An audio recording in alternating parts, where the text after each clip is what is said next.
Мојот колега Јане Бојаджиевски неодамна беше во Детройт, каде се сретна со многу македонци. За денеска тој ни подготви прилог за враќањето на сјајот на автомобилската индустрија. Јане е овде со нас денеска и првото прашање до него, од каде тој впечаток?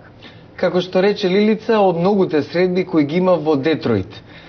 Македонецот Нико Чедесковски, например, се занимава со дизајнирање на калапи и алати кои може да се користат во авионската и автомобилската индустрија. Тој планира да го прошири бизнисот во овој сектор. Каква е состојбата во Детройт денеска? Навистина, видлив ли е оптимизмот? До некаде ако се гледаат вести, да се разбира. Меѓутоа, General Motors јави за големо зголемување на продажбата на Кина, например, но во Детройт и натаму многу луѓе размислуваат за селење во други делови од САД. Подобрите времења за градот изгледа се уште се далеко. Благодарам, Јане, да го видиме прилогот. Американските автомобилски производители General Motors, Chrysler и Ford, или големите три од Детройт, како што популарно се нарекуваат, по неколкогодишна криза за прв пат стојат подобро од конкуренцијата, според најновото истражување на агенцијата JP Power. Голема разлика од времето кога им требаше владина помош за да не банкротираат.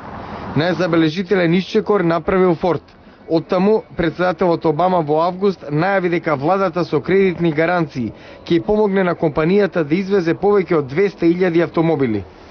Тие кредитни гаранции ги почувствува и македонскиот иселеник Нико Чедесковски, кој 15 години работел во компанија за производство на машини и делови за автоиндустријата во Мичиген, а од неодамна со својот партнер отвори приватен бизнис.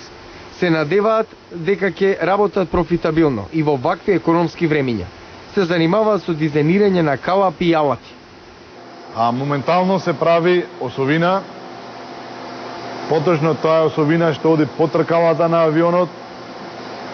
Моментално парчето се врши груба обработка на парчето, така да можете да видите сега се врши грубата обработка на парчето.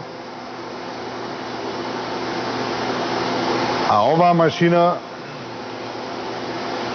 еве како што ви реков, сега се финишира парчето, има радиус, потоа ќе дојде следната операција, се прави грув на парчето, каде што иде осигурачите. Конечно, добри вести од Детройт. Првенецот од трите автогиганти, General Motors, јави дека во текот на летото работеле повеќето од негови фабрики, иако традиционално запира производството во овој период од годината. Во 9 општини од околината на Детройт, во големо се произведува најпопуларниот модел од компанијата Бјуик и Шевролет. Па сепак, Детройт и натаму е град на празни улици. Вака изгледа центарот на некогашната автомобилска метропола. Животот е во застој.